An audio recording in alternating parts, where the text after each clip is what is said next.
กล่าวธรรมะเจ้าเล็กน้อยนามัตถุรัตนตยัสสะขอความนอบน้อมของข้าพเจ้าจงมีแด่พระรัตนตรัยอภิวันทนาน้อมพระจอมไตรอันล้ำค่าพระพุทธาผู้โลกตั้งเป็นองค์แก้วหน่วยปฐมอภิวาทกราบก้มพระธรรมทรงพองใสเลิศวิไลงามงดดังสุรีแยงพื้นผู้เป็นพื้นหน้าบุญล้นพระสังโฆองค์เอกวันธนานบไหวขมาก้มกราบการขอการคณะสงฆ์กล่าวปกิณกสารธรรมขอความสุขความเจริญจงบังเกิดมีแก่ญาติธรรมมืดสุขสุขคนที่สละเวลามาความกันเจริญกุศลอันจะเป็นที่เพิ่งให้กับตัวเองทั้งในโลกนี้และโลกหน้าลำดับต่อไปพวกเราความกันฟังธรรมด้วยความเคารพมุนินทวัฒนัมโพชาขัพพาสัมภวะสุนทรีสารนังปานินังวานีไมหังพีนายตังมะนังขอพระสัทธามันอำไพในห่วงแห่งบงกฎคือพระโอษฐ์ของพระจอมมุนีผู้เป็นที่พึงของสัตว์ทั้งหลายจงกระทำใจของข้าพเจ้าให้เอิบอิ่มวาจานุรักขิมนัสสาสุสังวุโตกายเยนะจะอกุศลังนกจิราเอเตตโยกัมมปเทวิโสทะเยอาราทะเยมัคคมิสิปเวทิตัง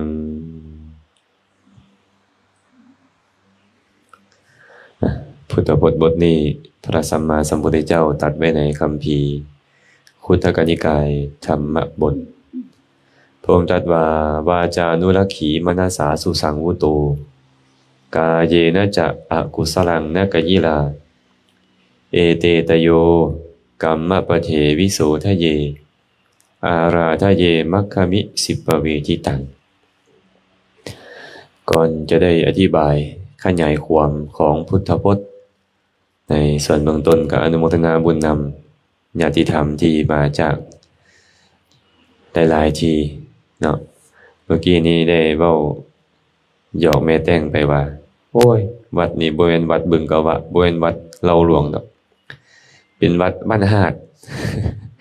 เป็นหยังคือบอกว่าวัดบ้านหาดมีแต่บ้านหาดมาหลายคนบึงกะวะนี่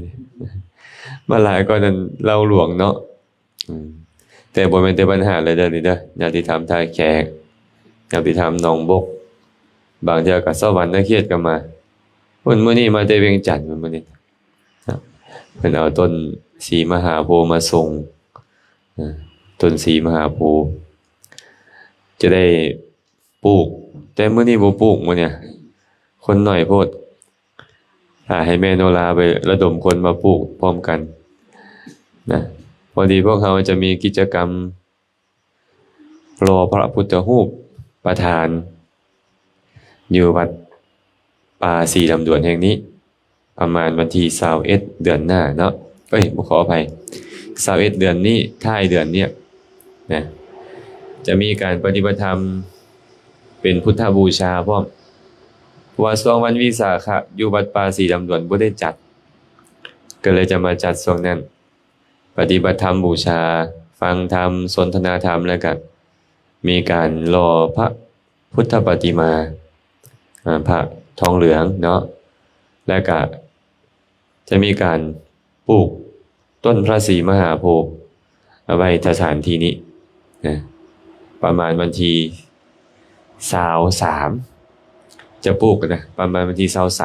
23บ่23ก็เกือบ24นี่แหละเนาะจะเริ่มจากวันที่21 22นี่ปฏิบัติ2มื้อที่3ก็มีการรอมื้อที่4ตักบาตรก็ถือว่าจบเนาะก็แจ้งข่าวบุญเด้อนี่เด้อแม่โนราเด้อไประดมคนมาปฏิบัติธรรม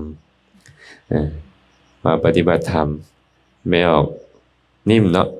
ก็ต้องไปค้นควายใช้บ้านหาดมาก็ไม่ออกแล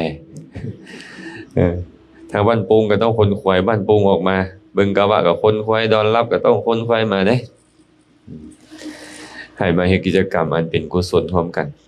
เป็นหยังจึงต้องเฮ็ดกุศลหากมีคนถามว่าเฮ็ดไปเฮ็ดหยังบุญเฮ็ดไปหยังกุศลแม่สลาดจะตอบเขาว่าจังได๋ ฮะก็ต้องตอบว่าเฮ็ดแล้วมีความสุขปัจจุบันมีความสุขและส่งผลเป็นสุขอีกนำหากเขาถามเฮามาเป็นเฮาก็ต้องถามเอาคืนเจ้าอยากมีความสุขบ่คันเขาถามเฮาว่าเฮ็ดบุญเพื่อหยังก็ถามเขาว่าเจ้าอยากมีความสุขบ่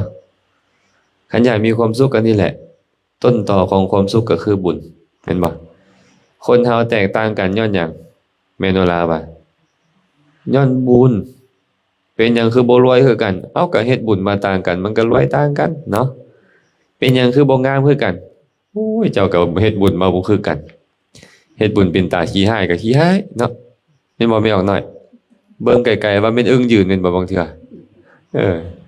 แล้วเจ้าเฮ็ดบุญมาบ่คือกันนี่เฮ็ดจังได๋ผู้เขาเฮ็ดบุญมาดีป้าเบิ่งแบบใดก็งามเบิ่งข้างซ้ายก็งามข้างขวาก็งามเบิ่งทางหลังก็ยังงามอะน่ะผู้ลางคนเบิ่งทางหลังว่าแม่นเบิ่งทางหน้าหัวล้านทางหน้ากับทางหลังกันเดียวกันเลยนะเห็นบ่เป็นหยังคือเป็นไปนั่นไม่ออกนวลเฮ็ดบุญมาบ่คือกันบางคนเกิดในตระกูลต่ำบางคนเกิดในตระกูลสูงคือบ่คือกันเฮ็ดบุญมาบ่คือกันบางคนเป็นเจ้าใหญ่นายโตบางคนก็บ่มียศถาบรรดาศักดิ์เป็นหยังบ่คือกันเฮ็ดบุญมาต่างกันบางคนสุขภาพพารานามัยดีแต่บางคนเจ็บเป็นนุ่นบ่ค่อยสบายอยู่ตลอดเลยย้อนหยังล่ะเฮ็ดบุญมาต่างกันอายุยืนก็มีสุขเนาะบ่มีโรคก็มีสุขมีปีนพันธุ์มันนะงดงามก็มีสุขเกิดในตระกูลสูงก็มีสุขมีโภคสมบัติก็มีสุขมียศถาบรรดาศักดิ์ก็มีสุขแม่นบ่ต้องการความสุขเฮาก็เลยต้องเฮ็ดบุญปัจจุบันเวลาบุญมันเกิดแท้ๆนี่นะมันมีความสุขในญาติโยมไหมหลายๆคนไปเฮ็ดบุญแล้วบ่มีความสุขอยากถามเขาเจ้าอยู่ได้ว่าเขาเฮ็ดแนวใดอันเฮ็ดบุญแล้วบ่มีความสุขนี่นะไม่เฮ็ดแนวใดเมื่อพระพุทธเจ้าก็ตรัสเองว่าภิกษุทั้งหลายอย่าย่านกลัวต่อความสุขเลยขออภัยอย่าย่านกลัวต่อบุญเลยเพราะบุญนั่นเป็นสื่อของความสุขอันน่าปรารถนาน่ารักใคร่น่าพอใจพระพุทธเจ้าก็บอกบุญนี่มันเป็นสื่อของความสุขใดมันน่าปรารถนาน่ารักใคร่น่าพอใจเลยปัจจุบันนั้นผู้ใดเฮ็ดผู้นั้นก็ได้ความสุขแล้วส่งผลในอนาคตก็เป็นสุขอีกเฮาก็เลยจำเป็นต้องเฮ็ดบุญแต่ถามว่าบุญมันเกิดขึ้นทางใดล่ะบัดเนี่ยแม่ออกนวลบุญนี้เกิดขึ้นทางใดทางใจบ่เอาเกิดขึ้นทางกายบ่ได้เลยบ่ได้คือกันว่าวาจาก็ได้เนาะหากเว้าโดยทวารเกิดขึ้นได้3ทวารทวารกายเอิ้นว่ากายกรรมทวารวาจาเอิ้นว่าวจีกรรมทวารใจเอิ้นว่ามโนกรรมหากเว้าโดยสภาวะมันบัดเนี่ยเว้าโดยสภาวะของบุญน่ะมันเกิดขึ้นทางใจเท่านั้นแม่นบ่ล่ะบุญทางกายบ่มีบุญทางวาจาบ่มีอันเว้าโดยสภาวะเด้คันเว้าโดยทวารจังได้กายวาจาใจเว้าโดยสภาวะกายบ่เคยเป็นบุญวาจาบ่เคยเป็นบุญแม่นบ่ล่ะอาจจะสงสัยอ้าวอาจารย์เขาได้ก็กราบไหว้ครูบาอาจารย์เขาได้บ่เป็นบุญเลยวะกราบไหว้เขาได้ก็ใส่ห่างกายตัวกราบไหว้น่ะถูกบ่พอกทอนถูกแต่ว่ากายนั้นเป็นรูปหรือเป็นนามเป็นรูปบ่เคยเป็นบุญเป็นอภยากตะบ่แม่นทางบุญบ่แม่นทางบาปไอ้มือไม้เฮานี่นะห่างกายเฮานี่นะแต่ว่าห่างกายนี่ถูกหยังสั่งถูกใจสั่งเป็นหยังจึงกราบลงเมื่อกี้นี่เป็นหยังจึงกราบลงเจตนาที่ดี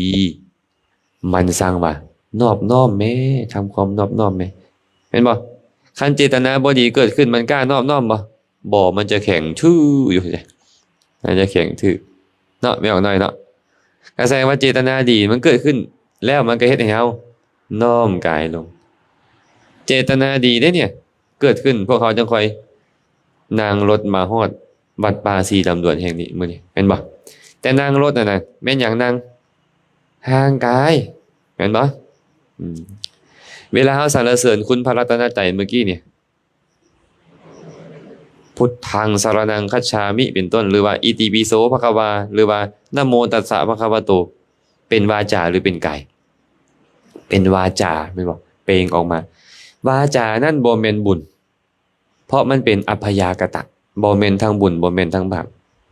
มันเป็นเพียงเสียงแม่นบ่ล่ะเ เป็นเพียงเสียงได้ยินเสียงพัดลมบ่คันถ้าหากว่าเสียงเป็นบุญเป็นบาปนี่ก็จะเป็นบุญเป็นบาปแต่มันบ่แม่นเนาะแต่เจตนามันสร้างให้เป้งวาจาว่านะโมตัสสะภะคะวะโตเป็นต้นแม่นบ่แม่นเลยบ่แม่นใจพุ่นแหละมันเป็นบุญเนาะแสดงว่าถึงแม้นว่าห่างกายหนึ่งติงบ่ได้มันก็เฮ็ดบุญได้ถึงเป็นคนใบ้เว้าบ่ได้มันก็เป็นบุญได้จังซี่เนาะฉะนั้นมื้อนี้ก็เลยจะเว้าเรื่อง บุญเรื่องบาปทั้ง3ทวาร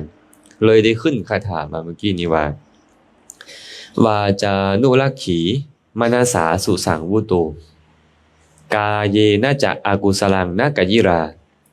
เอเตตโยกัมมะปะเถวิสูทะเยอาราทะเยมัคคมิสิปเวทิตังอันนี้พระพุทธเจ้าตรัสเนาะวาจานุรักขีแปลว่าบุคคลเป็นผู้มีปกติรักษาวาจามีปกติรักษาวาจาเนาะมนัสสาสุสังวุโตเป็นผู้สำรวมในใจสำรวมด้วยใจมนัสสาแปลว่าด้วยใจเนาะสุสังวุโตแปลว่าสำรวมด้วยดีนะบุคคลเป็นผู้สำรวมด้วยดีทางใจกาเยนะจะอกุศลังนากะยิราบ่ควรกระทำอกุศลทางกายกาเยนะแปลว่าด้วยกายหรือทางกายอกุศลังแปลว่าอกุศลหรือบาปนากะยิราบ่เฮ็ดบุคคลบ่เฮ็ดอกุศลกรรมบ่เฮ็ดบาปด้วยกายเอเตตโยกัมมะปะเถวิสูทะเยควรชำระกรรมบททาง3นี้ให้สะอาดบริสุทธิ์พวกเราเคยเห็นได้ยินแต่ว่ากรรมบทมี10แม่นบ่มื้อนี้จะได้ยินกรรมบท3เนาะอาราทะเยมัคคามิสิปเวทิตังควรยินดีอาราทะเยแปลว่าควรยินดีมัคคามิสิปเวทิตังเซิงทางอันฤาษีประกาศแล้วอิสินี่แปลว่าฤาษีนะจะอธิบายไปเท่าละคำมาเนี่ยอธิบายไปเท่าละอย่างพระพุทธเจ้าบอกว่ามีปกติรักษาวาจาเฮ็ดได้แม่โนรารักษาวาจานี่แม่ส่วนรักษาได้รักษาวาจานั่งมิตรอยู่แบบนี้บ่เอิ้นว่ารักษาวาจาก็เป็นกรณีหนึ่งคันมิตรเนาะมันก็บ่ต้องด่าไผบ่ต้องตัวไผบ่ต้องต้มไผแม่นบ่ถูกบ่บ่ต้องเว้าคำหยาบคายกับไผบ่ต้องไปส่อเสียดไผบ่ได้เว้าเรื่องราวเพ้อเจ้อกับไผคันบ่เว้าเลยก็แนวหนึ่งแต่บ่ได้หมายความว่าเว้าออกมาแล้วจะบ่เป็นการรักษาวาจาบ่แม่นนะการรักษาวาจาก็คือการเว้าโดยปกตินั่นแหละแต่คำเว้านั้นต้องบ่ผิดหลักความจริงคือต้องเว้าตามความเป็นจริงคำเว้านั้นต้องบ่ไปเฮ็ดให้คนอื่นแตกแยกกันถึงเฮาเว้าดีแล้วได้แม่นบ่ล่ะเฮาเว้าดีเขาแตกแยกกันก็ยังบ่ซื่อว่าเฮาไปส่อเสียดเพราะเจตนาในการเฮ็ดให้แตกแยกมันบ่มีแต่ถึงแม้นว่าเฮานี่นะเว้าออกไปแล้วเขาบ่แตกแยกกันดอกแต่เจตนาเฮาอยากให้เขาแตกกันอย่างเช่นว่าอยากให้แม่ส่วนกับแม่โนราแตกกันก็เลยไปเว้าขี้พื้นแม่ส่วนให้แม่โนราฟังด้วยเจตนาว่าแม่โนราจะสั่งแม่ส่วนหรือแม่โนราจะมาฮักเขาแบบนี้เจตนาบ่ดีเกิดขึ้นแล้วเมื่อมีเจตนาบ่ดีถึงเปล่งวาจาออกไปแล้วเขาบ่แตกกันก็อย่าแต่เฮาซื่อว่าบ่รักษาวาจาแล้วเนาะจังซี่เป็นต้นนะฉะนั้นการรักษาวาจาคือการเว้าโดยปกติแต่บ่ให้เป็นคำตัวบ่ให้เป็นคำส่อเสียดบ่ไปทากทางจิตใจไผบางคนนี่เว้าม่วนๆเนาะแต่เว้าด่าแบบม่วนๆน่ะมีบ่ด่าแบบม่วนๆมีได้เกิดขึ้นมาจากเจตนาบ่ดีถึงคำเว้านั้นจะเป็นคำเว้าที่ม่วนก็ตามแต่เกิดมาจากเจตนาบ่ดีก็เอิ้นว่าคำหยาบเนาะท้าวสลาดใหญ่เอ้ยอยากด่าว่าเขาโง่อันนี้ก็เป็นคำหยาบคือกันเว้าเพ้อเจ้อเลวไหลเด้ล่ะบ่มีอัตบ่มีธรรมบ่มีแก่นบ่มีสารบ่ประกอบด้วยธรรมบ่ประกอบด้วยวินัยเลย เพิ่นนี่นะอย่างเช่นตลกคบขันเฮฮามัมจกมกบ่เท่งเถิดเทิงบ่พวกเนี้ยเนาะล้วนแล้วตั้งแต่เป็นคำเว้าดีเพ้อเจ้อเลวไหลทั้งนั้นเลยหากพวกเขาเว้าออกไปแล้วเขาบ่ต้องการให้มีการตลกคบขันเฮฮาเขาบ่ต้องการซื่ออัดซื่อธรรมจะเอิ้นว่ารักษาวาจานะจื่อเด้เนาะสุสังวุโตมานาสาสุสังวุโตสำรวมทางใจคำว่าสำรวมทางใจคันเว้าด้วยกรรมบทก็คือบ่ให้ใจของตัวเองนี่ไปเพ่งเล็งอยากได้ของเขามาเป็นของตนแค่อยากได้ซื่อๆยังบ่น้อมมาเป็นของตนยังบ่เอิ้นว่าอภิชฌาแต่เมื่อน้อมของเรานั่นมาเป็นของตนพร้อมเอิ้นว่าอภิชฌานะบ่ให้ใจตัวเองไปพยาบาทมาดร้ายเขาคันมาในบ่อนอื่นเพิ่นจะแบ่งเป็น2พยาบาทและวิหิงสาแต่หากมานำกันแบบนี้นี่มาตัวเดียวทั้งพยาบาททั้งวิหิงสาถูกกล่าวนำกันแล้วพยาบาทในที่นี้จึงหมายถึงการปองร้ายคนอื่นต้องการให้คนอื่นได้รับความพินาศชิบหายนำต้องการให้เขาตายให้เขาพินาศให้เขาได้รับความทุกข์นี่เอิ้นว่าพยาบาทในที่นี้นะอีกข้อหนึงก็คือมีความเห็นผิดบ่ถูกต้องตามทำนองของธรรมเห็นว่าการให้ทานบ่มีผลให้เฮ็ดหยังให้แล้วบ่ได้อีหยังการบูชาบ่มีผลโอ้อย่าไปบูชาเถาะมันบ่มีผลหยังดอกการบวงสรวงคือเฮ็ดให้ดีกว่าบูชาอีกจัดแจงอย่างละเอียดว่าบวงสรวงเนาะความดีความชั่วบ่มีผลเฮ็ดดีบ่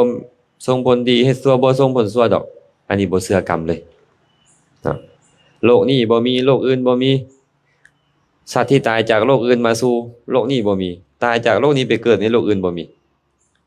พ่อบ่มีแม่บ่มีหมายถึงบุญคุณของพ่อแม่ที่ยิ่งกว่าคนอื่นบ่มี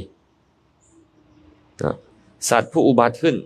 เป็นโอปปติกะอุบัติขึ้นในโลกบ่มีสมณพราหมณ์ผู้ประพฤติดีปฏิบัติชอบแล้วเห็นแจ้งตามความเป็นจริงสั่งสอนคนอื่นให้ฮู้ตามบ่มีบอกง่ายๆก็คือพระพุทธเจ้าบ่มีหรอกเนี่ยอันนี้ปฏิเสธหมดเลยเห็นผิดเนาะการที่เพ่งเล็งอยากได้ของคนอื่นเป็นของตนพยาบาทมาดร้ายเขาเห็นผิดเอิ้นว่ามโนกรรมหากเขาสำรวมก็คือบ่เฮ็ดให้สิ่งเหล่านี้เกิดขึ้นบ่ให้อภิชฌาเกิดขึ้นบ่ให้โทมนัสคือพยาบาทนี้เกิดขึ้นบ่ให้ความเห็นผิดเกิดขึ้นนี่เอิ้นว่าสำรวมใจแต่มีหลายกว่านี้อยู่เด้อันนี้เฮาเว้าโดยกรรมบทก็คือ3สุดท้ายเป็นหยังเพิ่นเว้าเมื่อกี้นี่กาเยนะจะอกุศลังนะกะยิลาบ่เฮ็ดชั่วด้วยกายบ่ให้กายไปฆ่าเขาไปเบียดเบียนเขา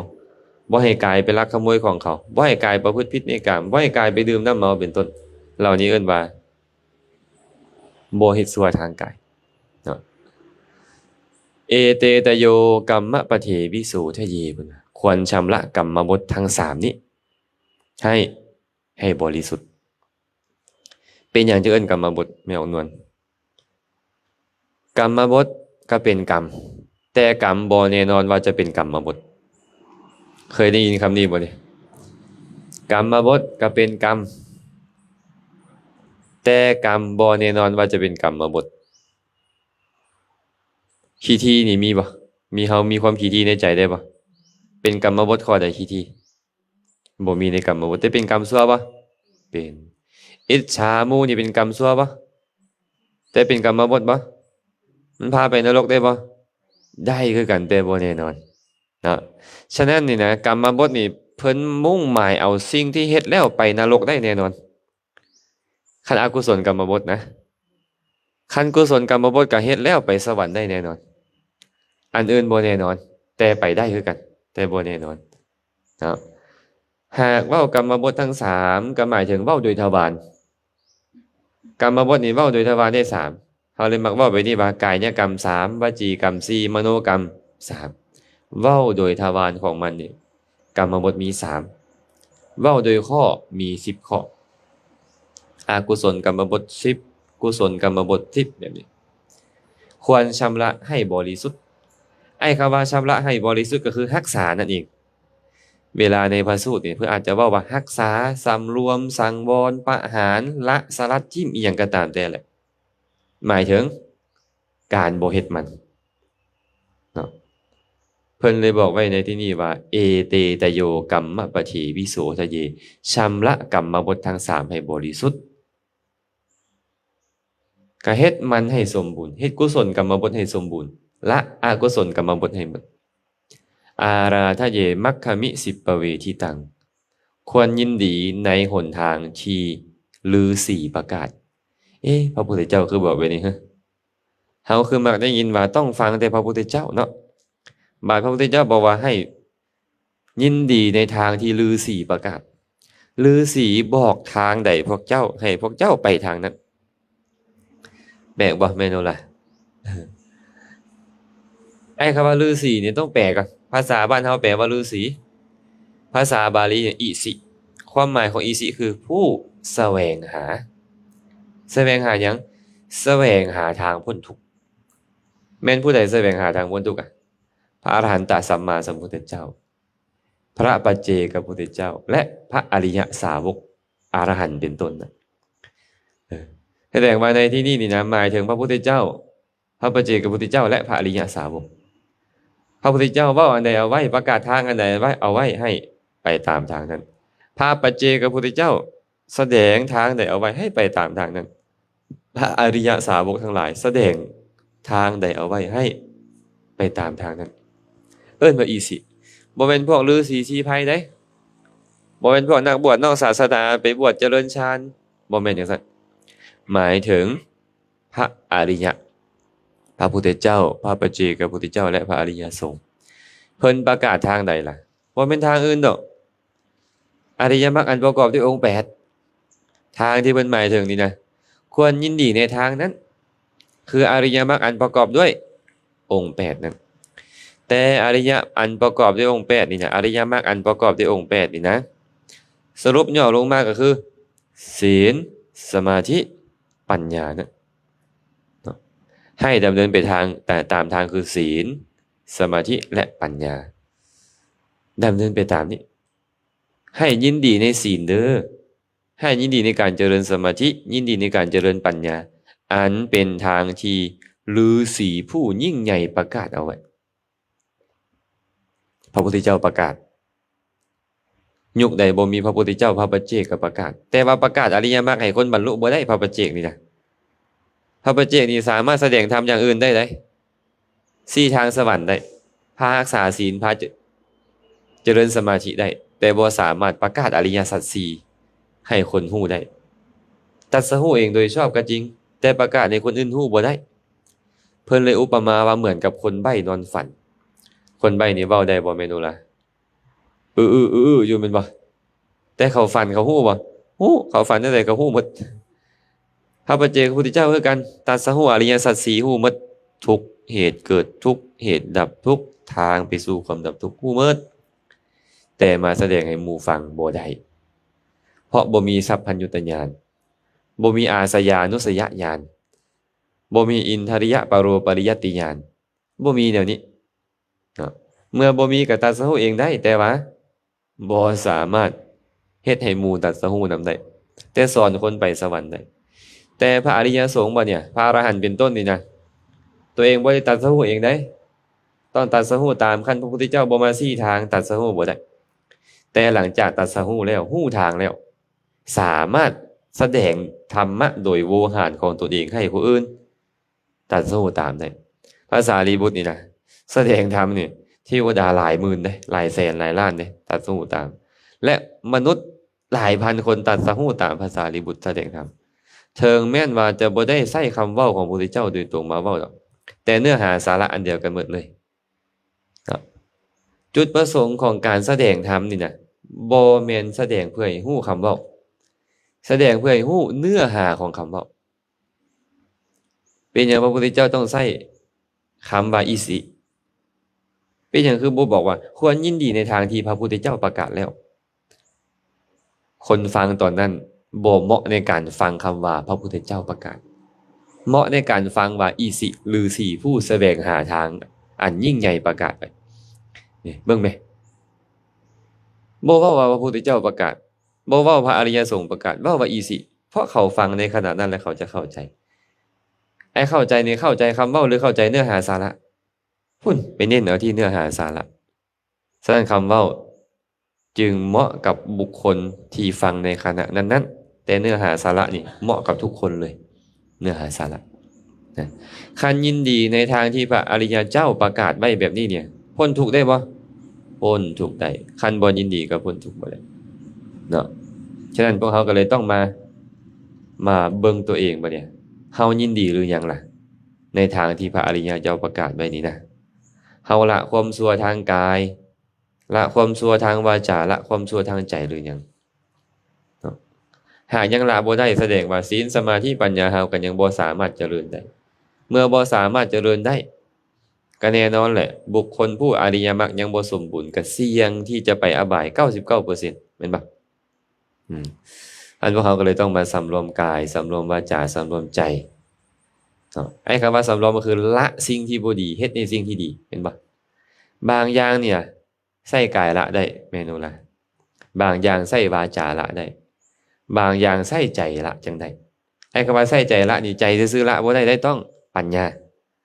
ต้องละด้วยปัญญาเนาะในคัมภีร์อังคุตรนิกายทัศกนิบาตในกายสูตรพระสัมมาสัมพุทธเจ้าตรัสกับภิกษุทั้งหลายแบบนี้ว่าภิกษุทั้งหลายทำทีละด้วยกายบ่สามารถละด้วยวาจาก็มีอยู่ทำทีละด้วยวาจาบ่สามารถละด้วยกายก็มีอยู่ภิกษุทั้งหลายทำทีบ่สามารถละด้วยกายบ่สามารถละด้วยวาจาแต่ต้องหู้แจ้งด้วยปัญญาแล้วจึงควรละก็มีอยู่จื้อบ่3ข้อให้จื้อก่อนได้นี่ได้เอาตัวหนึ่งก่อนทำทีต้องละด้วยกายบ่สามารถละด้วยวาจา2ทำทีต้องละด้วยวาจาบ่สามารถละด้วยกาย3ทำทีละด้วยกายก็บ่ได้ละด้วยวาจาก็บ่ได้ต้องหู้แจ้งด้วยปัญญาแล้วจึงละได้ก็มีอยู่มี3อย่างเนาะพระองค์ก็เลยตรัสต่อไปว่าภิกษุทั้งหลายทำทีละด้วยกายบ่สามารถละด้วยวาจาเป็นจังใดภิกขุบางรูปในธรรมวินัยนี้ต้องอาบัติทางกายเนาะเพื่อนสะพรหมจารีผู้ร่วมประพฤติพรหมจรรย์เลยมาบอกกล่าวกับทานผู้นั้นแบบนี้ว่าอาวุโสทานได้ต้องอาบัติอันหยาบซ่าทางกายแล้วดีแท้หนอถ้าหากทานละความชั่วทางกายนั้นภิกขุนั้นเมื่อมีผู้มาตักเตือนแล้วจึงละความชั่วทางกายคือละอาบัติทางกายนั้นสำรวมกายของตัวเองนี่แหละเรียกว่าสิ่งที่ทำทีต้องละด้วยกายบ่สามารถละด้วยวาจาอาบัติของพระนี่นะแม่ต้องด้วยกายก็มีอาบัติเนี่ยต้องด้วยวาจาก็มีต้องด้วยทางกายทางวาจาก็มีแต่อาบัติที่ต้องทางใจบ่มีอย่างเช่นว่าการจับต้องกายผู้หญิงพระเนี่ยจับต้องกายผู้หญิงเป็นอาบัติสังฆาทิเศษสมมุติแม่โนรา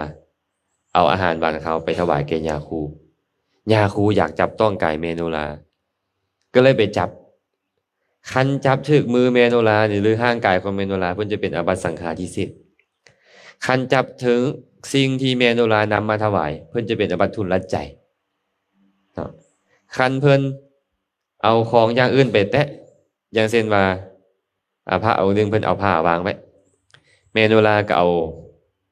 อาหารมาวางถึงผ้าคันเพิ่นอยากจับต้องแม่โนราเพิ่นละจับใส่ผ้าเพิ่นก็เป็นอาบัติทุกกฎคือเก่าบ่พ้นเนาะอันนี้ใจเพิ่นบ่ดีเด้นี่เอิ้นว่าต้องอาบัติทางกายเว้าบ่ต้องแบบเนี้ยเว้าบ่ต้องมันต้องใช้ทางกายต้องเข้าใจเนาะนี่เนาะเมื่อเฮ็ดแบบนี้แล้วนี่นะต้องออกจากอาบัติสมมุติพระเอาเงินมาเห็นโอ้ยอาวุโสท่านเฮ็ดแบบนี้บ่เหมาะได้ไปจับต้องกายไม่ออกนี่นะท่านจงละความชั่วทางกายเสียเพิ่นก็ไปขอปริวาสเข้าปริวาสมานัดอัปพานแล้วเพิ่นก็พ้นได้อันนี้เอิ้นว่าละแล้วบ่เฮ็ดอีกทางกายเนี่ยเมื่อบ่ใช้กายไปจับต้องมันก็บ่เป็นอาบัติข้อนั้นอีก เป็นอย่างเพิ่นจึงบ่นิยมให้ผู้หญิงมาถวายของพระย่านพระชิดบ่ดีบ่แม่นห้ามโยมถวายอาหารพระถวายของพระบ่แม่นได้ย่านพระเนี่ยชิดบ่ดีคันพระชิดบ่ดีนี่นะโยนกระดาษทิชชู่ไปใส่ไม่ออกก็เป็นอาบัติได้นะบ่จำเป็นต้องเว้าถึงการจับต้องคันจับต้องเนี่ยเป็นอาบัติเลยพระเนี่ยคันซั่นเพิ่นบ่ได้ห้ามโยมประเคนเพิ่นห้ามพระคิดบ่ดีบ่เกี่ยวกันดอกว่าโยมประเคนอาหารบ่ได้นะบัดนี้ผู้บ่ได้ศึกษาบัดเนี่ยผู้บ่ได้ศึกษาผู้บ่ได้ร่ำเรียนบ่ได้ฉลาดในวินัยของพระพุทธเจ้าฟังแต่ครูบาอาจารย์ฟังยังสืบกันมาก็เข้าใจว่าผู้หญิงอย่ามาประเคนนักๆเข้านี่นะแม่นบ่ล่ะอันใดเพิ่นประเคนแล้วไม่ออกไปจับก็บ่ได้พอออกไปจับก็บ่ได้ไอ้จั่วไปจับก็บ่ได้บัดมันเป็นหยังก่อนนี่อันนี้คือขาดการศึกษาพอขาดการศึกษาครูบาอาจารย์พาเฮ็ดมาแนวใดก็เชื่อได้เลยว่านี่ครูบาอาจารย์เฮ็ดแบบนี้ต้องเป็นความจริงแบบนี้เท่านั้นแบบอื่นเฮ็ดบ่ได้สมมุติว่าไม่ออกประเคนอาหารมาเป็นของไว้อาหารนั่นน่ะเป็นของพระแล้วมันจะละความเป็นของพระตอนใดมันจะละความเป็นของพระก็ต่อเมื่อพระสละทิ่มมีคนลักเอาไปมีคนแย่งสิ่งเอาไปหรือมีอนุปสัมบันถือวิสาสะเอาไปหรือผู้รับประเคนนั้นตายผู้รับประเคนเนี่ยเปลี่ยนเพศจากพระไปเป็นภิกขุณีจังซี่ซ้ำจับนี่มันบ่ได้เป็นอีหยังนะนอกจากว่าเมโนราเอามาประเคนปุ๊บเมโนรามาจับเอาอันนี้เป็นของขาน้อยแท้อันนั้นมันก็เป็นขาดประเคนแท้แบบนั้นนะแต่ตราบใดก็ตามยังบ่ได้คิดแบบนั้นเลยจับซอยซื่อๆบ่เป็นอาบัติหยังอย่างเช่นตอนพ่อไม่ออกไปเปิดอันธงยางที่ปิดเขาเอิ้นอีหยังก็ธงยางปิดอันนั้นนะ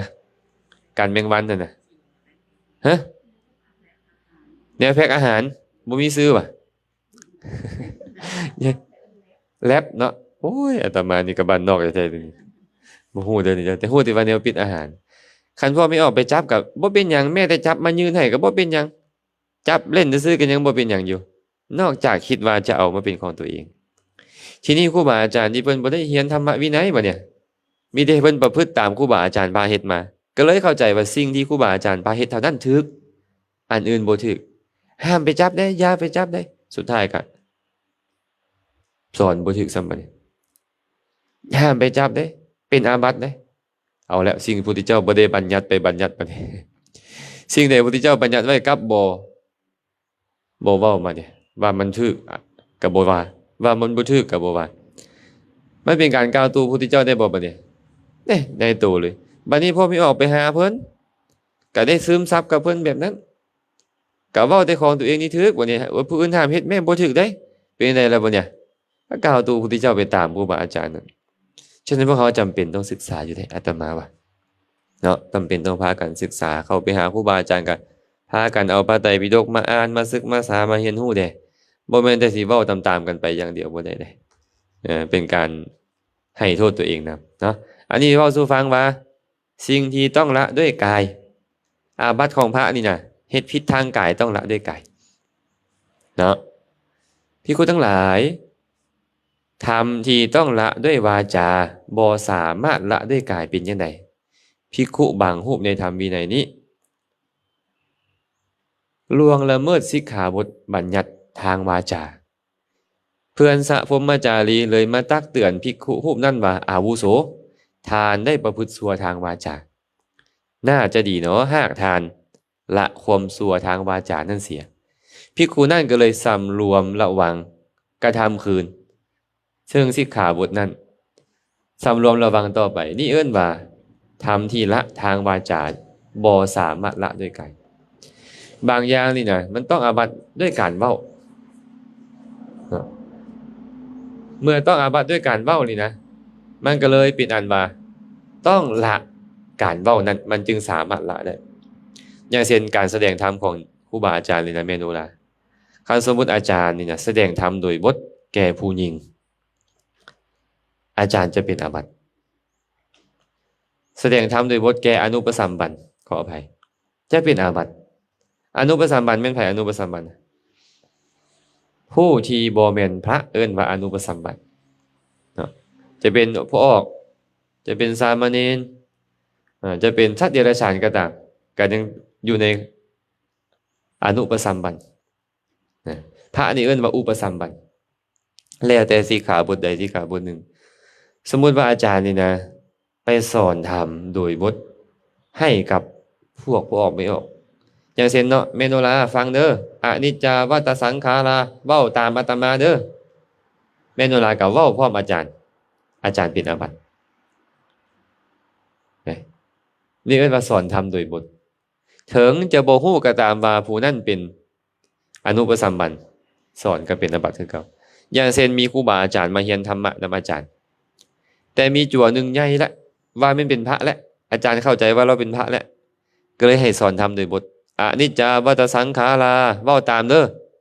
ก็เว้าพร้อมกันแบบนี้เป็นอาบัติทางวาจาเนาะหรือแสดงธรรมแก่คนที่ใส่เกิบใส่หมวกเอาผ้าปกหัวนั่งหัดเข่าหรือว่ามีมือถือศาสตราอาวุธมีมือถือคันโฮมจังเสียที่เขาบ่ป่วยเห็นนะแล้วไปแสดงธรรมแก่เขาเฮายืนเขานั่งเฮายืนแสดงธรรมให้เขาเห็นบ่เป็นเวลาไปตักบาตรนั่นเพิ่นจังบ่มักให้พรเพราะการให้พรอภิวาทนาสีริสาเป็นต้นนี่เป็นพุทธพจน์เป็นกล่าวอนุโมทนาคาถาธรรมเป็นการแสดงธรรมอย่างหนึ่งมันก็เลยบ่นิยมเฮ็ดมันมีอาบัติได้อันนี้เอิ้นว่าอาบัติทางวาจาต้องละด้วยวาจาบ่สามารถละด้วยกายคือเจ้าต้องงดเว้าละด้วยกายบ่ได้เพิ่นว่าเนาะอีกอย่างหนึ่งบัดเนี่ยภิกขุทั้งหลายทำทีละด้วยกายบ่ได้ละด้วยวาจาบ่ได้ต้องหู้แจ้งด้วยปัญญาแล้วจึงละมันได้ภิกขุทั้งหลายโลภะความโลภนี่นะละด้วยกายบ่ได้ละด้วยวาจาบ่ได้ต้องหู้แจ้งด้วยปัญญาแล้วจึงละความโลภได้ตราบใดก็ตามสติปัญญาบ่คันเกิดขึ้นบ่มีทางที่จะละความโลภได้แม่นบ่ตอนนี้สติปัญญาเกิดหรือยังแม่นบ่ล่ะเกิดแล้วว่ะละความโลภหรือยังละสัวขณะยังละบ่ได้เด็ดขาดแม่นบ่แม่นยังละปัญญาตัวใดมาละความโลภได้มั้ยมัคคะปัญญาคือตัวสัมมาทิฏฐิปัญญาสัมมาทิฏฐิที่เกิดขึ้นพร้อมกับอริยมรรคทั้งหมดนั่นน่ะเป็นตัวละแม้แต่วิปัสสนาปัญญาที่เกิดขึ้นก่อนหน้านั้นก็เริ่มละไปแล้วเจริญเห็นความบ่เที่ยงเป็นทุกข์เป็นอนัตตาไปนี่นะตอนนั้นก็ชื่อว่าเริ่มละแล้วเด้เริ่มละโลภะแล้วแต่ละได้เด็ดขาดก็ตอนอริยมรรคเกิดขึ้นนะแสดงว่าปัญญาต้องเกิดขึ้นจึงค่อยละได้ไอ้ความโลภนี่นะ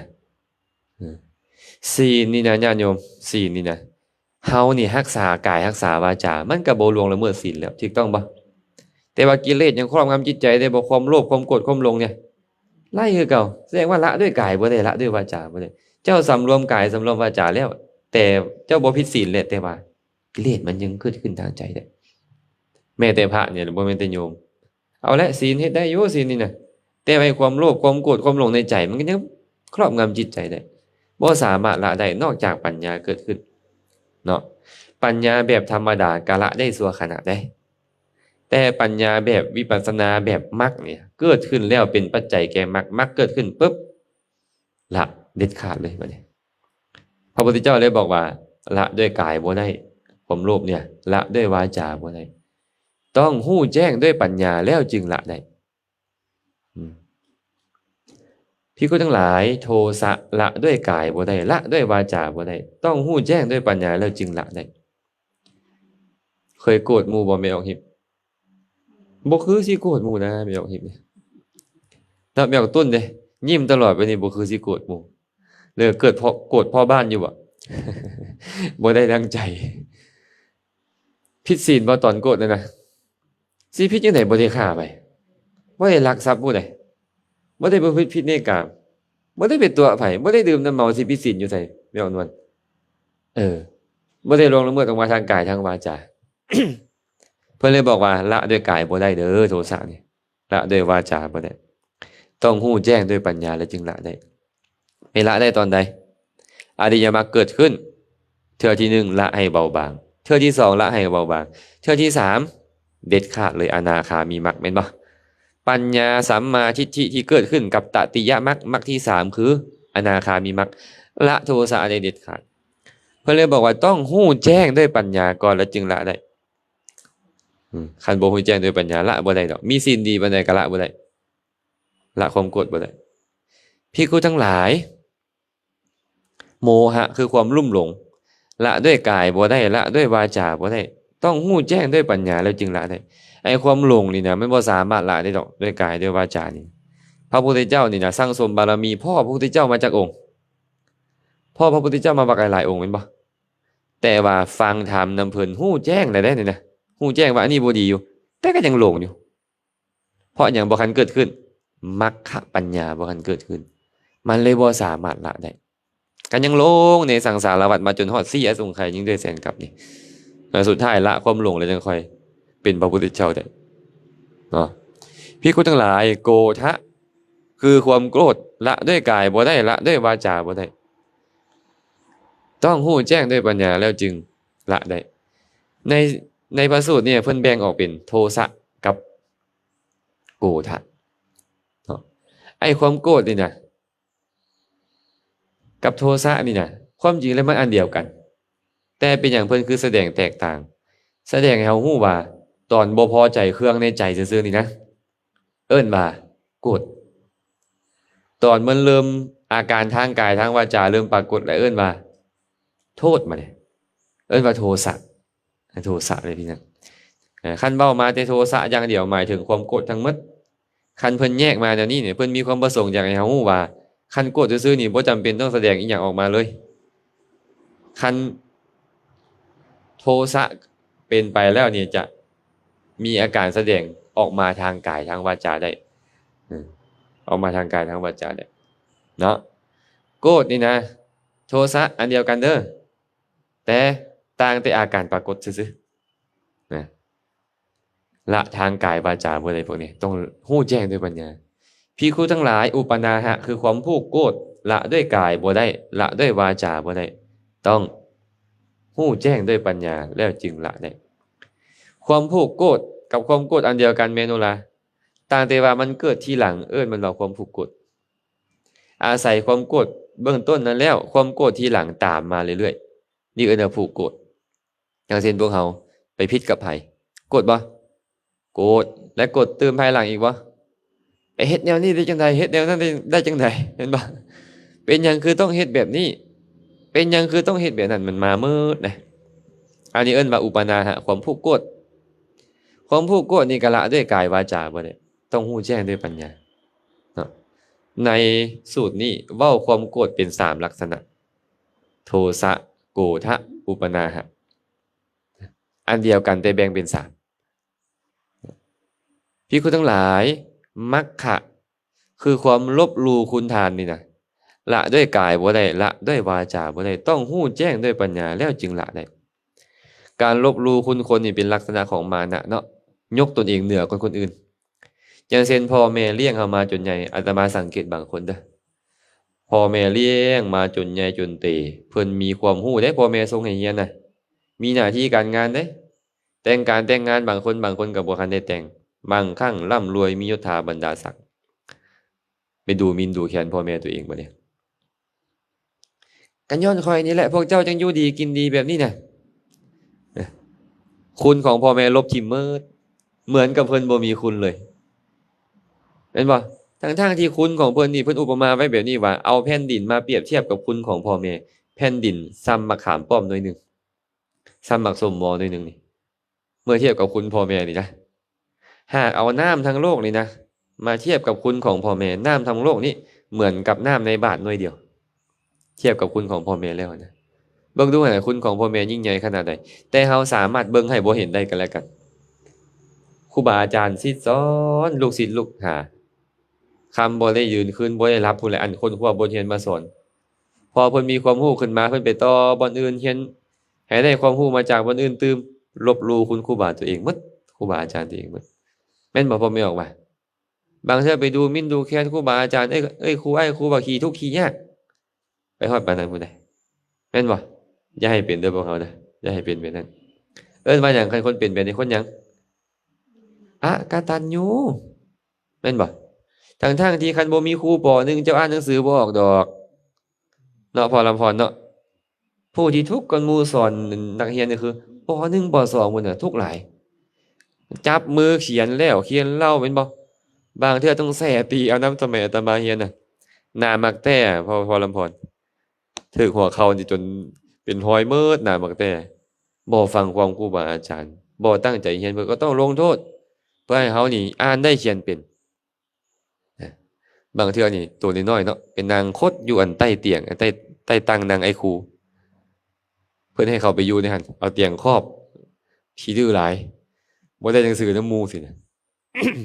ปานนั้นบ่เฮาก็บ่ได้หนังสือเบิ่งเขาเฮ็ดแหมเบิ่มตำรับตำราอีหยังสิมีสมัยก่อนน่ะพอลำพรต้องแต่งบทสอนเองไอ้ครูแม่นบ่ต้องแต่งบทสอนเองกว่าจะมาสอนลูกศิษย์ให้เรียนได้แต่ลูกศิษย์ลูกหาไปอ่านหนังสือออกแล้วสติปัญญาเริ่มมีแล้วไปศึกษาต่อไปก็เป็นใหญ่เป็นโตไปสุดท้ายแล้วก็มาลบหลู่บุญคุณครูบาอาจารย์คือเก่าอันนี้ละด้วยกายบ่ได้ละด้วยวาจาบ่ได้บัดนี้ต้องรู้แจ้งด้วยปัญญาแล้วจึงละได้ระวังได้พวกเฮานี่นะคนที่เคยมีคุณต่อเฮาบางทีเฮาไปลบคุณเขาทิ่มหมดอันนี้คนบ่ดีเลยคนบ่ดีคันอันนี้หลายเกินไปบ่ดีเนาะพี่ครูทั้งหลายปราศะอันนี้นี่ความที่ตัวเองนี่นะดูหมิ่นดูแคลนเนาะไปตามกำจัดคุณของคนอื่นแล้วบ่พอนะมีการกระทบกระเทียบนะกะเป็นเหตุให้พวกเราเป็นคนบ่ดีไปคือกันเลยอันนี้กะละด้วยกายบ่ได้ละด้วยวาจาบ่ได้ต้องรู้แจ้งด้วยปัญญาแล้วจึงเอาได้นะตีตนเสมอทาน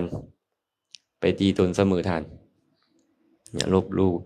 ลู่คุณแล้วบ่พอเนาะตีตนเสมออีกแม่นบ่ตีตนเสมอก็เป็นลักษณะของมานะนั่นแหละของมานะคือกันตัวนี้ละด้วยกายบ่ได้ต้องรู้แจ้งด้วยปัญญาแล้วจึงละมันได้มัจฉริยะนี่ล่ะความขี้ทีมันนี่พี่คนทั้งหลายความขี้ทีละด้วยกายบ่ได้ละด้วยวาจาบ่ได้ต้องรู้แจ้งด้วยปัญญาแล้วจึงละได้บางคนมีศีลดีเนาะแต่ว่าขี้ทีมีบ่แบบนี้คือเว้าดังใช่ล่ะแต่ก็มีหลายเด้อนี่เนาะ รักษาศีลดีอยู่แต่ว่าขี้ทีเดี๋ยวนี้แสดงว่าความขี้ทีมันเกิดขึ้นมาทางใจเห็นบ่มันเลยบ่สามารถละด้วยกายด้วยวาจาได้ต้องรู้แจ้งด้วยปัญญารู้ว่าโอ้นี่เป็นเหตุให้กุศลเสื่อมเหตุให้อกุศลเจริญเป็นต้นเป็นเหตุให้เฮาทุกข์ในสังสารวัฏนี่เป็นธรรมชาติที่น่ารังเกียจเป็นต้นรู้แจ้งด้วยปัญญาเป็นปัจจัยแก่วิปัสสนาและมรรคเกิดขึ้นจังค่อยละได้โสดาปัตติมรรคละได้บ่ความขี้ทีนี่เอาโสดาปัตติมรรคละหยังได้แดสักกายทิฏฐิวิจิกิจฉาศีลพัตตปาราคือมี3อย่างนะคือมี3อย่าง ในพระสูตรนั้นเว้า3ก็จริงแต่บ่อนอื่นเว้าแล้วว่าปราศจากมลทินคือความขี้ทีอยู่ครองเรือนถึงบ่ได้บอกไว้ในพระสูตรนี้โดยตรงก็ฮู้ได้ว่าความขี้ทีละได้แล้วและบ่มีความอิจฉาแน่นอนพระโสดาบันคันผู้ใดบอกว่าตัวเองมีโสดาบันแล้วยังขี้ทีอยู่ห่างไกลยังอิจฉาผู้นี้เว้าพื้นผู้นั้นบ่อยู่บ่จบบ่เซาอยู่อันอิจฉาหมู่แล้วไปเว้าพื้นหมู่น่ะห่างไกลจากโสดาบัน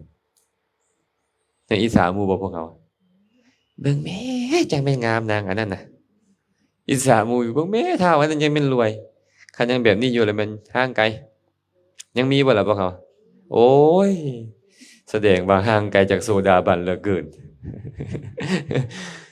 บัดไปฟังพระสูตรอื่นมามีศรัทธาอย่างลงมั่นมีศีลสมบูรณ์เนาะมันเหมือนจะแม่นแล้วได้นี่นะเฮานี่นะไปเบิ่งอีกพระสูตรนึงแล้วยังอิจฉาหมู่อยู่บ่ได้ยังไกลเหลือเกินยังขี้ๆอยู่ยังไกลเหลือเกินนะ แสดงว่าละด้วยกายบ่ได้แม่นบ่ละด้วยวาจาบ่ได้เนาะความยินดีจึงบ่สามารถละด้วยกายด้วยวาจาต้องรู้แจ้งด้วยปัญญาพระองค์บอกว่าภิกษุทั้งหลายอิจฉาหรือริษยาละด้วยกายบ่ได้ละด้วยวาจาบ่ได้ต้องรู้แจ้งด้วยปัญญาแล้วจึงละได้ อิจฉาคือเขาเว้าเมื่อกี้นี่แหละภิกษุทั้งหลายความอิจฉาเป็นจังใดภิกษุทั้งหลายกุลบุตรผู้เป็นขหบดีหรือบุตรของขหบดีเป็นคนร่ำรวยนะเขาพังพร้อมด้วยข้าวเปลือกทรัพย์สมบัติเงินทองคนใช้หรือคนใกล้เคียงของขหบดีหรือบุตรของขหบดีนั่นมีความปรารถนาแบบนี้ว่าโอ้เนาะขอทานผู้นี้จงอย่ามีทรัพย์อย่ามีข้าวเปลือกอย่ามีเงินทองเลยนี่แหละพี่ก็ทั้งหลายเอิ้นมาความอิจฉาอีกอย่างหนึ่งภิกขุบางรูปในธรรมวินัยนี้เป็นผู้ถึงพร้อมด้วยจีวรบิณฑบาตเสนาสนะและคีรณะเภสัชบริขารทั้งหลายสมณะบางรูปในธรรมวินัยนี้มีความปรารถนาเป็นอิว่าโอหนอขอทานผู้นี้จงอย่ามีจีวรเลยอย่ามีบิณฑบาตเลยอย่ามีเสนาสนะอย่ามีคีรณะเภสัชบริขารเลยนี่แหละภิกขุทั้งหลายเรียกว่าความอิจฉาอันสัวซ่าลามกนั้นความอิจฉานี้ละด้วยกายบ่ได้ละด้วยวาจาบ่ได้ต้องรู้แจ้งด้วยปัญญาแล้วจึงละได้อาตมาว่าเกือบทุกคนเลยเนาะมีมักอิจฉาหมู่ได้ดีมีสุขมีคนเข้าไปหามียศถาบรรดาศักดิ์อิจฉาหมู่อิจฉาบ่นี่แม่ค้าเนี่ยอิจฉาหมู่บ่หมู่ได้ขายดีเนี่ย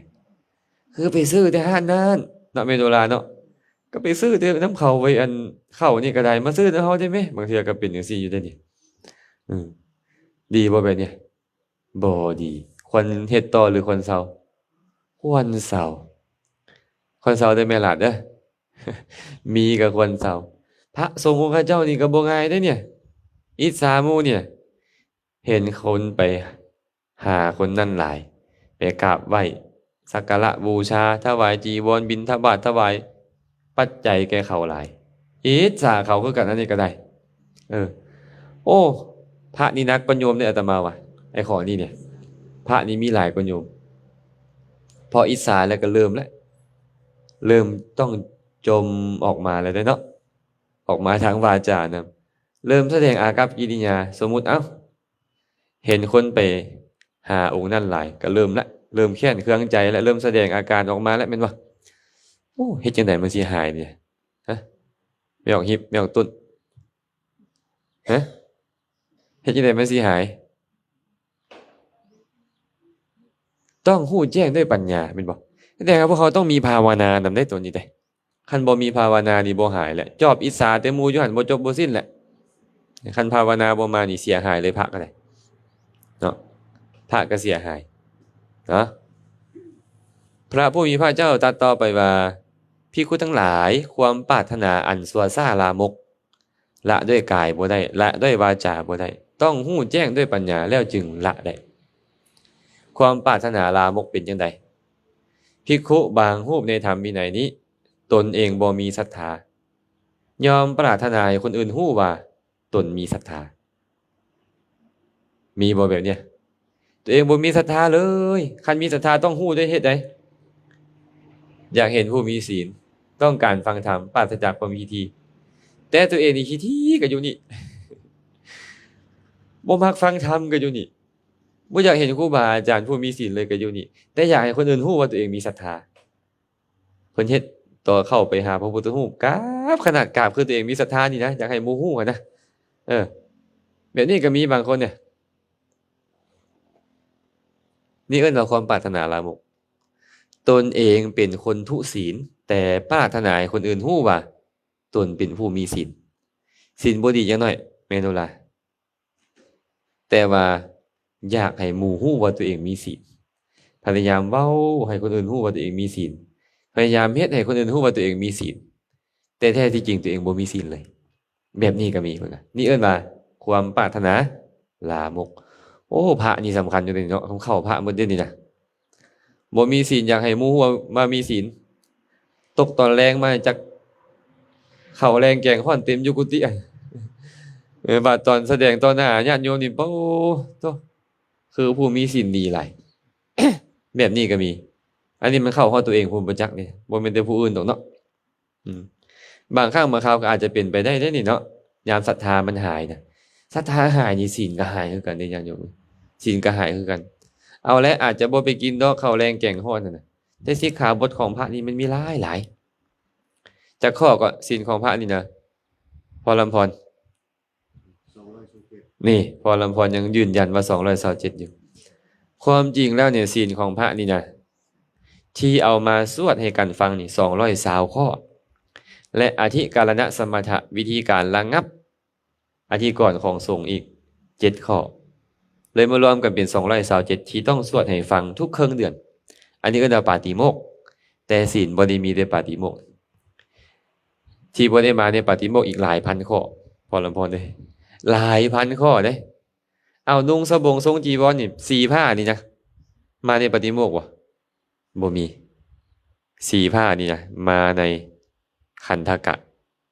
ห้ามใส่สีแดงห้ามใส่สีเหลืองห้ามใส่สีเขียวห้ามใส่สีส้มห้ามใส่สีบัวห้ามใส่สีบานเย็นห้ามใส่สีดำพวกเนี้ยบ่ได้มาในปาติโมกข์มาในขันธกะคันใส่ก็เป็นอาบัติการใส่เกิบไปในหมู่บ้านเป็นอาบัติบ่ได้มาในปาติโมกข์มาในขันธกะนะแสดงว่าสิกขาบทที่บ่ได้มาในปาติโมกข์นี่หลายกว่าหันอีกเลยหลายพันข้ออาจจะบ่ต้องอาบัติข้อใหญ่ๆดอกแต่ว่ามันก็สิกขาบทเล็กน้อยก็อาจจะต้องได้บางคนเนาะฉะนั้นเนาะผู้ใดก็ตามบ่มีศีลอยากให้หมู่ฮู้ว่าตัวเองมีศีลเข้าชื่อว่าปรารถนาสัวปรารถนาลามกภิกษุทั้งหลายบุคคลผู้บ่มีสุตตะเป็นคนฟังธรรมมาน้อยแต่มีความปรารถนาอยากให้คนอื่นฮู้ว่าตัวเองเป็นผู้มีสุตตะนี่ก็เอิ้นว่าความปรารถนาลามกคือกันตัวเองบ่มีความฮู้เลยแม่นสลาดเด้มักแสดงขนาดเลยมักแสดงว่าตัวเองนี่มีความฮู้นะอันนี้เอิ้นว่าปรารถนาลามก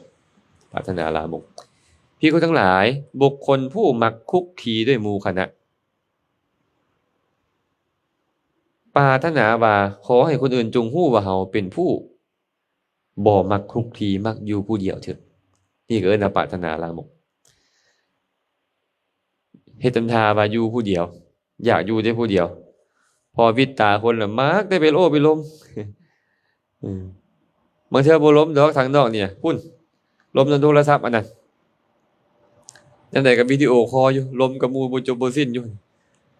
บางคนก็เป็นแบบนี้เนาะอาจารย์องค์นี้เพิ่นมักอยู่ผู้เดียวเว้ยมึงแม่เพิ่นบ่มักออกมาหาหมู่เลย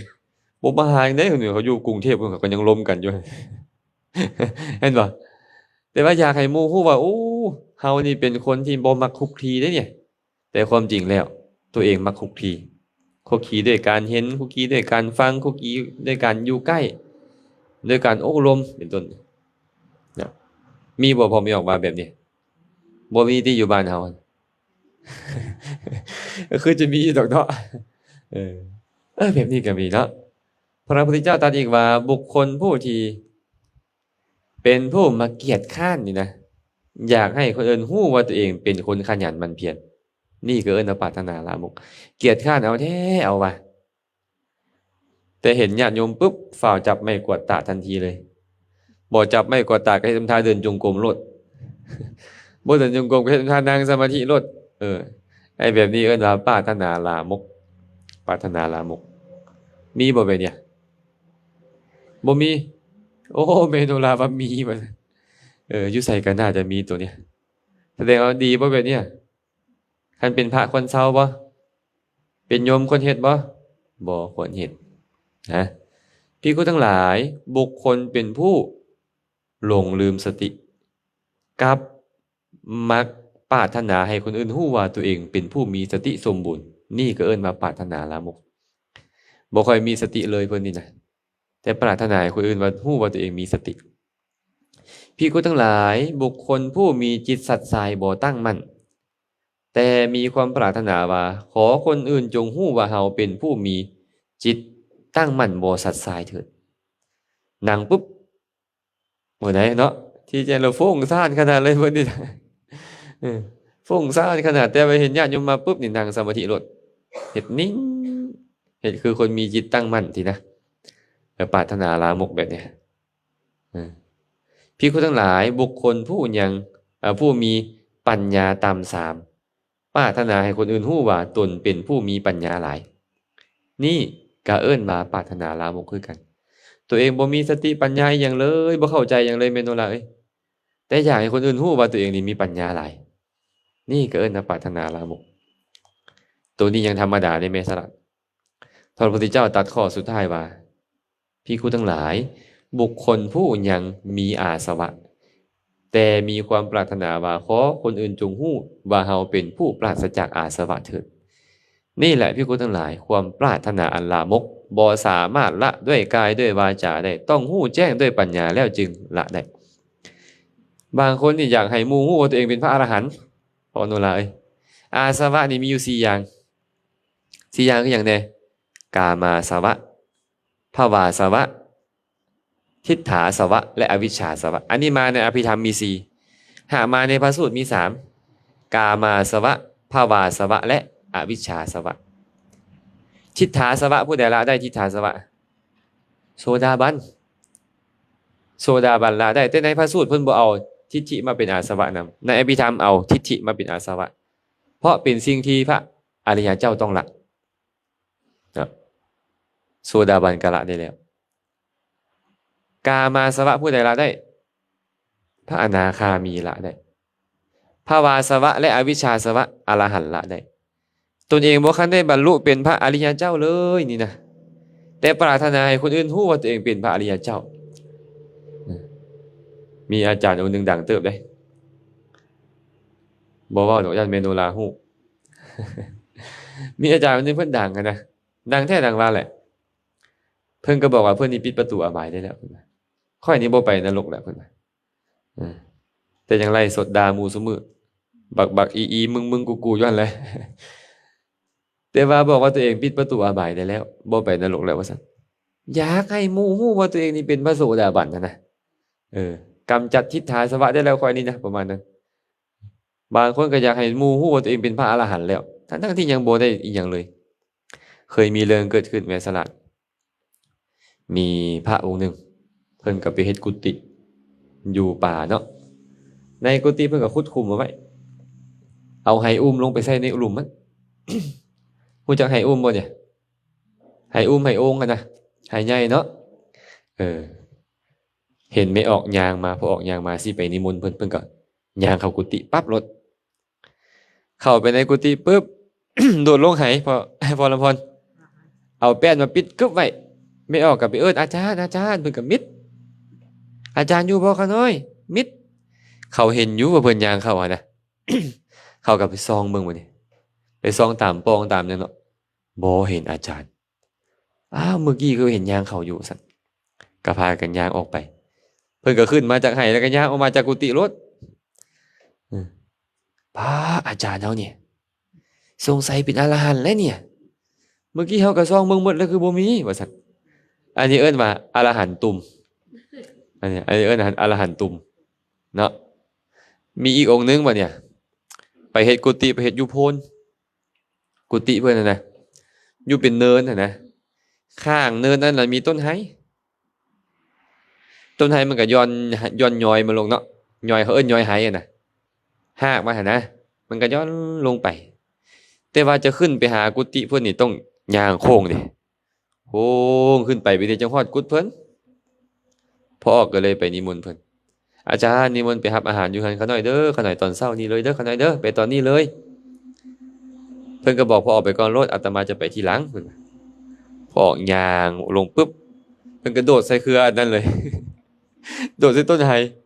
ลูดต้นไห้ลงเลยพอออกนุคันลูดต้นไห้ปึ๊บเพิ่นก็ฟ้าวย่างไปก่อนเลย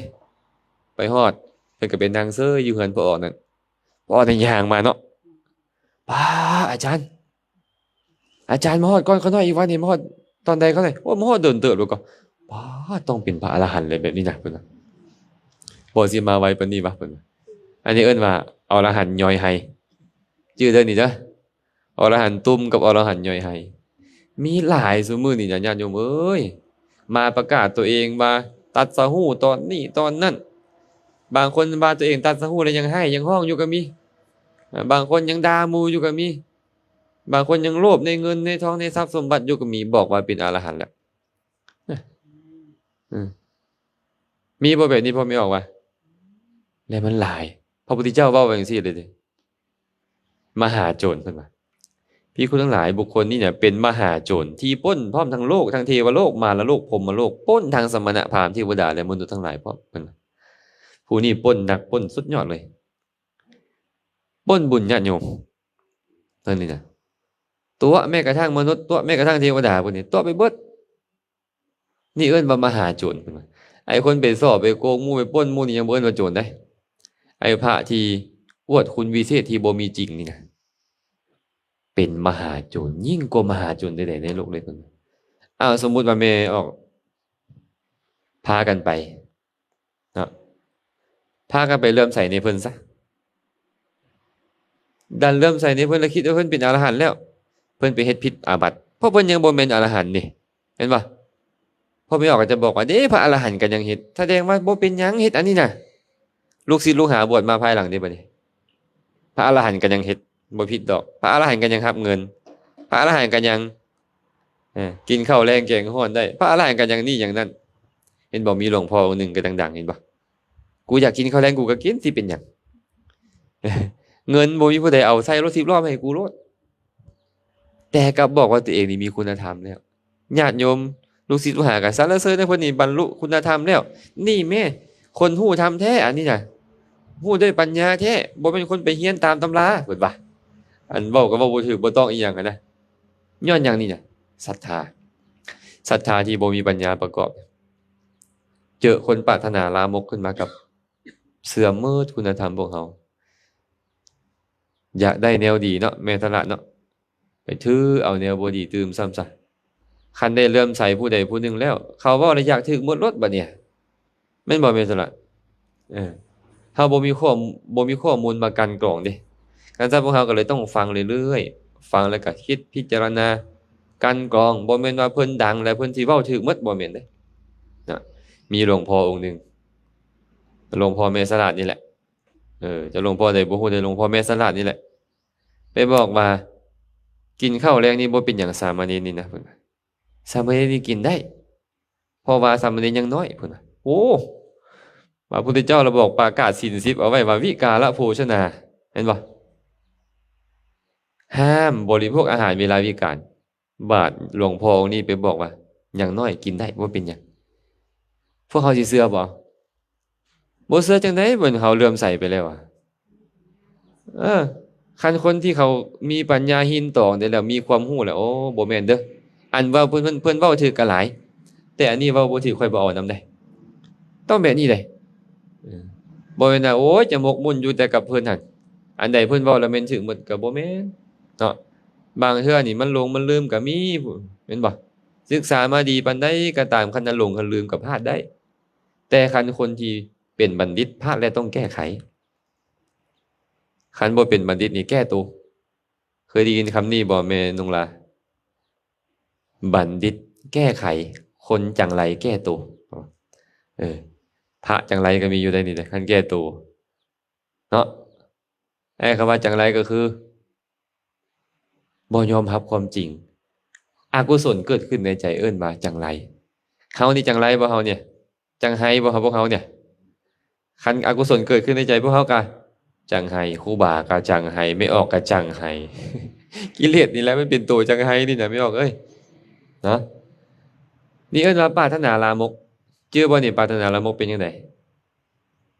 โลภะโทสะโมหะโกฏะอุปนาหะมัคคะปลาสะมัจฉริยะอิจฉาเนาะและปรารถนาลามกปรารถนาลามกก็คือบ่มีศรัทธาอยากให้หมู่ฮู้ว่ามีศรัทธาบ่มีศีลอยากให้หมู่ฮู้ว่ามีศีลบ่มีสุตตะอยากให้หมู่ว่ามีสุตตะบ่มีความสันโดษขออภัยมักคุกคีนะกับอยากให้หมู่ฮู้ว่าตัวเองบ่มักคุกคีเป็นผู้เกียจคร้านอยากให้หมู่ฮู้ว่าตัวเอง ขยันหมั่นเพียรเป็นผู้ที่หลงลืมอยากให้หมู่ฮู้ว่าตัวเองบ่หลงลืมเป็นผู้ที่มีจิตบ่ตั้งมั่นอยากให้หมู่ฮู้ว่าตัวเองมีจิตตั้งมั่นเป็นผู้มีปัญญาตามสามอยากให้หมู่ฮู้ว่าตนมีปัญญาดีและตนเองยังบ่สิ้นอาสวะยังมีกิเลสอยากให้คนอื่นฮู้ว่าตัวเองสิ้นกิเลสนี่เอิ้นว่าความปรารถนาลามกทำทั้ง10ประการที่เว้ามานี่นะเนาะเป็นสิ่งที่บ่ดีเนาะละด้วยกายบ่ได้ละด้วยวาจาบ่ได้ต้องฮู้แจ้งด้วยปัญญาแล้วจึงละได้พระพุทธเจ้าเลยบอกว่าโลภะโทสะโมหะเป็นต้นนี้ละด้วยกายบ่ได้ละด้วยวาจาบ่ได้ต้องฮู้แจ้งด้วยปัญญาแล้วจึงละได้หากผู้ใดก็ตามถึกความโลภความโกรธความหลงเป็นต้นนี้ครอบงำแล้วชนทั้งหลายย่อมกล่าวกับเขาว่าทานผู้นี้บ่ฮู้เซิงโลภะโทสะโมหะและเหตุเกิดขึ้นของมันทานผู้นี้จึงถึกมันครอบงำอยู่แต่ทานผู้ใดก็ตามบ่ปล่อยให้โลภะโทสะโมหะครอบงำบ่ปล่อยให้โกฏะอุปนาหะเป็นต้นครอบงำแล้วคนทั้งหลายยอมกล่าวว่าทานผู้นี้ฮู้จักโลภะโทสะโมหะเป็นต้นฮู้เหตุเกิดขึ้นของมันทานผู้นี้จึงบ่ถึกโลภะโทสะโมหะเป็นต้นครอบงำได้ก็กล่าวถึงพระอริยเจ้าพระอริยเจ้านี่เพิ่นฮู้แจ้งตามความเป็นจริงด้วยมรรคปัญญาแล้วเพิ่นก็เลยบ่ถึกโลภะโทสะโมหะโกฏะอุปนาหะมัคคะปราสะมัจฉริยะอิสาและความปรารถนาลามกครอบงำได้เนาะที่อาตมายกพระสูตรคืนนี้ขึ้นมาเว้าสู่ฟังกันมาซื่อให้เฮาฮู้ว่าสิ่งบางอย่างเนี่ยแค่ศีลละก็ได้แต่บางอย่างศีลยังละบ่ได้แม่นบ่ล่ะบางอย่างต้องใช้สมาธิละแต่บางอย่างสมาธิก็ยังละบ่ได้อยู่ต้องใช้ปัญญาละเนาะกิเลสนี่มีอยู่3ระดับ1วิติกมกิเลสกิเลสที่เป็นเหตุให้เราก้าวล่วงออกมาทางกายทางวาจา2ปริยุทธานะกิเลสกิเลสกุ้มลุมจิตใจ3อนุสัยกิเลสกิเลสที่นอนเนืองอยู่ในสันดานของเราวิติกมกิเลสนี่นะเอาศีลรักษากันอยู่แหละแค่มีศีลดีก็บ่ไปฆ่าไผแล้วบ่ไปลักของไผบ่ไปประพฤติผิดในกามบ่เว้าตัวบ่เว้าคำหยาบส่อเสียดเป็นต้นแล้วคันศีลมีนะแต่บางอย่างบ่เนี่ยศีลเอาบ่อยู่ขี้ที่นี่ศีลเอาอยู่บ่อยู่อิจฉาศีลเอาบ่อยู่โกรธศีลเอาบ่อยู่ถือเนื้อถือตัวศีลเอาบ่อยู่เด้ศีลเอาบ่อยู่บางอย่างเลยต้องใช้สมาธิบางคนเจริญฌานได้เจริญสมาธิได้อ้าวตอนนั้นก็หายไปบางอย่างโทสะเนาะเอิ้นว่าหยังพยาบาทนิวรณ์แม่นบ่กามราคะเอิ้นว่ากามฉันทะนิวรณ์ก็หายทีนมิทะก็หายอุทธัจจะกุกุจจะก็หายวิจิกิจฉาก็หายสมาธิมันคมเอาไว้อันนี้ใส่สมาธิคมก็ได้เนาะแต่ออกจากสมาธิมาเป็นจังได๋บัดเนี่ยมาคือเก่าหมด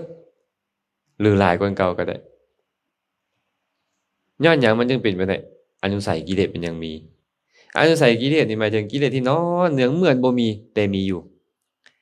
ยังบ่ได้อารมณ์ของมันยังบ่ได้เหตุได้ปัจจัยมันก็บ่เกิดขึ้นแต่มันยังมีอยู่ตัวนี้นี่นะมันต้องใช้ปัญญาละวิปัสสนาต้องเกิดขึ้นเป็นปัจจัยให้มรรคเกิดขึ้นมันจึงค่อยละมันได้กษัตริย์พวกเขานี่เอาแค่ศีลยังบ่พอเลยได้นี่ได้ต้องเอาสมาธิได้อย่างน้อยบ่คันบรรลุมรรคผลนิพพานกับสมาธิเกิดขึ้นแล้วก็ดีแต่ก็ต้องพยายามเจริญวิปัสสนาปัญญานำมันก็จะค่อยคลายลงถึงบ่เด็ดขาดเทื่อยังบ่คันบรรลุมรรคละบ่ได้เด็ดขาดเทื่อแต่มันจะน้อยลงเบาลงเรื่อยๆเนาะสุดท้ายก็จะเป็นปัจจัยเกื้อกูลแก่มรรคปัญญาเกิดขึ้นตอนนั้นก็ชื่อว่าพวกเขายินดีในทางที่ฤาษีคือพระพุทธเจ้าเป็นต้นประกาศแล้วก็ต้องค่อยๆชำระไปเนาะคาถาอาตมาก็เลยยกขึ้นมาว่าบุคคลควรรักษาวาจาควรสำรวมทางใจบ่ควรเฮ็ดชั่วทางกายก็คือสำรวมกายควรชำระกรรมบททั้ง3ประการให้หมดจดบริสุทธิ์แล้วยินดีในศีลสมาธิปัญญาอันเป็นทางที่พระอริยเจ้าผู้แสวงหาค คุณอันยิ่งใหญ่มีพระพุทธเจ้าเป็นต้นประกาศไว้แล้ว เดินตามทางเพิ่นเมื่อใดก็ตามศีลสมาธิปัญญาเฮาบริบูรณ์เฮาก็ชื่อว่าเป็นผู้เดินตามทางที่ฤาษีคือพระพุทธเจ้าเป็นต้นนั้นประกาศแล้วแบบนี้เนาะเอาละเนาะก็คงจะพอสมควรแล้วแหละบิดซ้ายบิดขวาหลายรอบแล้ว อนุโมทนาบุญนำญาติโยมเมื่อสุขูสุคนบ่ว่าจะเป็นญาติโยมเมืองหินบุญก็ตามญาติโยมท่าแขกญาติโยมหนองบกแล้วก็เวียงจันทน์หลายๆที่หลายๆบ่อนที่มาร่วมกันถวายภัตตาหารวันข่าวในเช้ามื้อนี้ก็ขอให้บุญนี้จงเป็นปัจจัยอำนวยอวยไสให้ทุกคนทุกท่านจงได้ประสบพบเจอแต่ความสุขปราศจากทุกข์ทั้งปวงหากปรารถนาสิ่งหนึ่งประการใดอันเป็นไปในทางที่ชอบประกอบด้วยธรรมแล้วก็ขอให้ความปรารถนาของทุกคนทุกท่านจงสำเร็จโดยทั่วกันเทอญ